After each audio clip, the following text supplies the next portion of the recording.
내일이 이제 중국에서 문화혁명이 시작된 지 50주년이 되는 날입니다. 무려 10년 동안 이어졌던 이 격동의 시기는 반세기가 지난 지금까지도 중국 현대사에 큰 상처로 남아있는데요. 이 시간 전문가 모시고 문화대혁명 50주년이 갖는 의미와 과제에 대해서 자세히 알아보겠습니다. 한국외국어대학교 국제지역대학원의 강준영 교수와 함께합니다. 어서 오십시오. 안녕하세요. 네.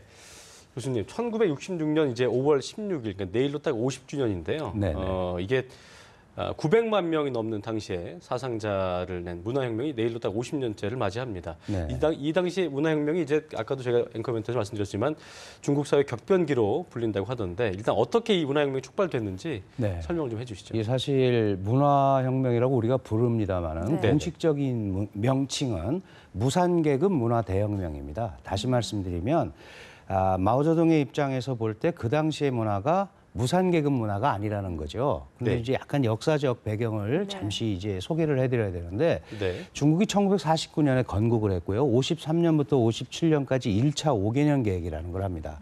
이러면서 이제 소련의 원조를 많이 받거든요. 그런데 중소 2년 분쟁이 일어나요. 그러면서 소련이 철수를 하죠. 그러니까 58년부터 60년까지 모택동식 발전 모델을 채택을 합니다. 그래서 아주 급진 사회주의 노선을 채택을 하는데 이 기간 동안에 약 아사자가 3천만 명 이상이 발생을 합니다. 이러다 보니까 당 내부에서 사회주의를 하면 유토피아, 지상낙원 뭐 이렇게 생각이 들어야 되는데 이렇게 많이 사람이 죽으면 어떻게 하느냐 이렇게 되니까 이 잔국 수습을 위해서 마오쩌둥이 2선으로 호퇴를 합니다. 외교와 국방만 관장을 하고 국내 정치 경제 문제는 유속이라는 사람한테 이제 주는 거예요. 그렇군요. 그래서 유속이라는 사람이 그 첫 번째 조수가 등소평입니다. 그 당시에 소위 농촌 개혁을 실시를 합니다. 이게 61년부터 65년까지 개혁을 실시를 해서 상당히 그 경제를 회복을 시키죠. 근데 이 경제 회복이 사회주의적 방식이 아니고 자본주의적 방식에 의해서 물질 장려 정책을 통해서 경제가 회복이 된단 말이에요. 그럼 마오쩌둥이 볼 때는 이거는 더 이상 사회주의 문화가 아닌 겁니다. 그렇다면 지금 당권을 잡고 있는 유속이, 등소평 이런 사람들 나중에 이제 주자파라고 이름을 붙였거든요. 주자파가 무슨 뜻이냐 하면 자본주의의 길을 가려는 사람들이다 이런 뜻입니다. 그러니까 마오쩌둥의 입장에서는 사회주의 문화의 부흥을 강조하면서 자본주의를 가고자 하는 사람들한테 뺏긴 권력을 다시 회수해 오기 위한 권력투쟁의 형태로 발전이 된 게 바로 문화대혁명이다. 이렇게 이해를 하시면 됩니다.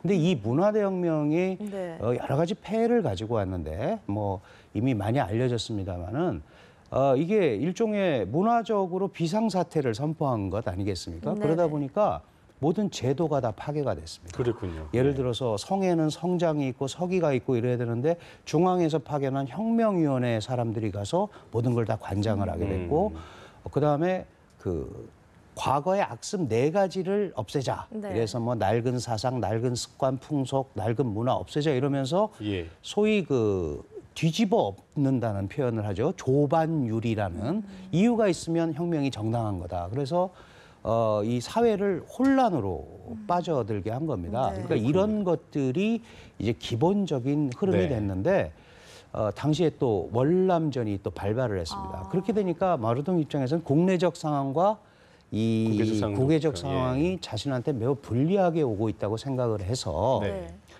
직접적인 촉발은 그 소위 해서파관이라는 역사극을 소위 4인방의 일원이었던 요문원이라는 사람이 이거는 마오주시에 대한 공격이다. 모택동 주석에 대해 소위 개인 숭배에 대한 공격이다. 이렇게 얘기하면서 직접적인 도화선이 됐지만 그 당시의 문화가 사회주의 문화로의 회귀, 그다음에 월남전이 발발함으로써 국제사회에서 중국을 지키겠다는 의지 이런 것들이 복합적으로 돼서 이제 10년 동란이 시작이 된 거죠. 정리해 주신 대로 자본주의 타파와 사회주의로 다시 가자는 이 문화 대혁명. 그 중국에서는 극도의 사회 혼란과 경제 후퇴를 야기했다 이런 평가가 나옵니다. 실제로 이 10년간 문화 대혁명 기간에 중국 내부 상황은 어땠습니까? 뭐 그 중국에서도 이런 문제는 굉장히 얘기를 안 하죠. 그런데 아주 간단하게 예를 하나 들어드리면 전화하거나 사람을 만나면 하면 첫 번째 말이 수정주의 비판하셨습니까? 이게 첫 번째 인사말입니다.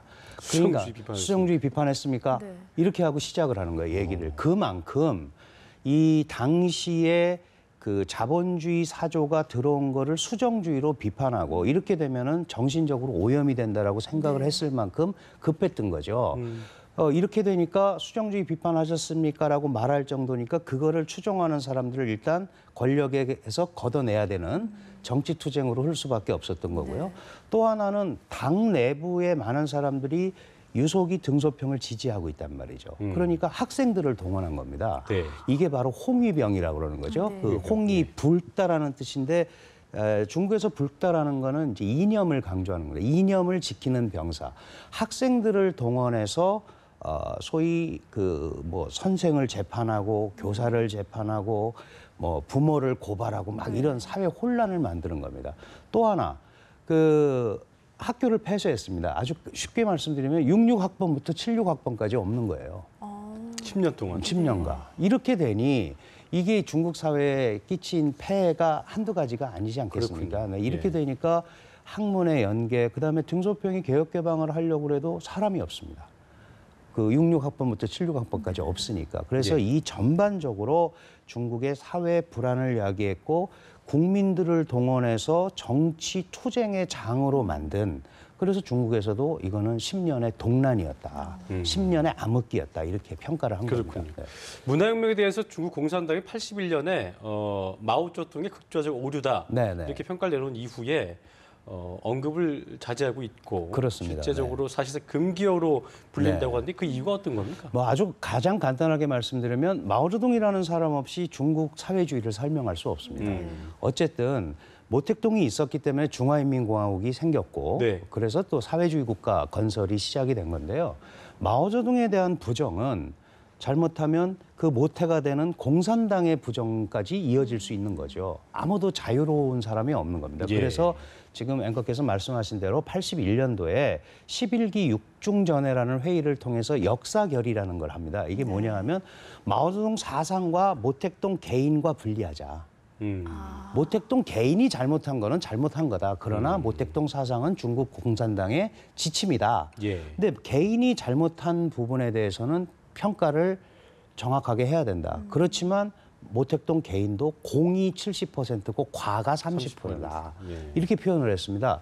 그러니까 결국은 마오쩌둥을 부정한다는 것은 중국 사회주의의 근간을 부정하는 형태가 될 수밖에 없는 거죠. 네. 게다가 최근에 시진핑의 행보를 이렇게 살펴보면요. 무슨 일이 벌어지냐면 마오쩌둥만큼 많은 권력을 장악하려는 모습을 보이고 있단 말이죠. 네. 그렇다면 결국은 문화대혁명이라는 게 개인 권력을 극대화하기 위한 투쟁으로 흘러갈 수도 있기 때문에 네. 이런 얘기가 자꾸 나오면 중국 사회가 오히려 불안해진다. 그러니까 얘기를 그동안 쭉 안 하고 있는, 지금도 마찬가지고 당분간 이 말을 꺼내기가 매우 어려운 상황인 거죠. 네. 중국 내에서 최근에 이제 계층 갈등이 커지면서 문화혁명 시기를 좀 그리워하는 네, 현상도 네. 일부 나오고 있다고 하는데요. 네, 네.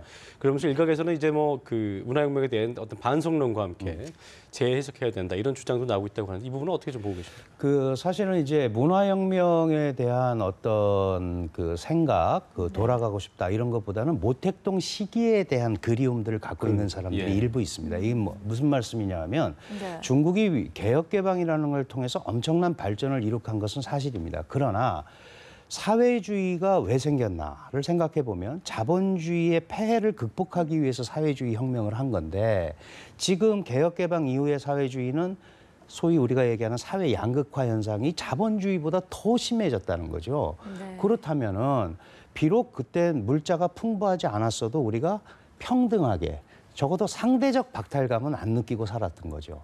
그런데 개혁개방에 대해서 세계 제2위의 경제대국이 됐음에도 불구하고 물질적 풍요가 있음에도 불구하고 격차가 너무 커지니까 이런 부분은 오히려 옛날이 난 게 아닌가 이런 얘기를 하게 되는 거고요. 또 하나는 그 시진핑이라는 지금 현재 중국의 최고 지도자가 예. 어쨌든 문혁의 피해자의 한 분입니다. 그분도. 그럼에도 불구하고 이 부분을 가지고 이 중국 사회를 잘 이끌어가야 되는데 시진핑 지금 현재 중국 지도자가 생각할 때는 사회가 너무 흐트러져 있으면 안 된다 그래서 좀 이렇게 다잡는 상황이거든요. 그러니까 예. 권력을 집중시키니까 이거가 오히려 더 사회를 안정적으로 끌고 갈 수 있다라는 생각도 하는 사람도 있고 또 한쪽에서는 이거는 그렇게 되면 제2의 문역이 발생할 수도 있다. 그래서 지금 말씀하신 대로 재평가를 하자는 것도 하나는 시 주석에 대한 공격에 대한 의미가 있고 예. 또 하나는 안정적인 의미의 그런 것도 있는데 중국 내부에도 여러 가지 사상 분파가 있는데요. 좌파 사상들이 좀 있습니다. 그 모 주석을 그리워하면서 소위 그 관리를 잘하면 네. 중국이 생각하는 사회주의를 충분히 달성할 수 있다라고 생각하는 사람 가진 사람들이 있거든요. 그런 사람들의 입장에서는 우리가 좀 긍정적으로 문역을 다시 좀 평가해 줘야 되는 거 아니냐. 그때 중국이 미사일도 개발하고 대륙간 탄도탄도 개발하고 원자폭탄도 만들고 다 했다.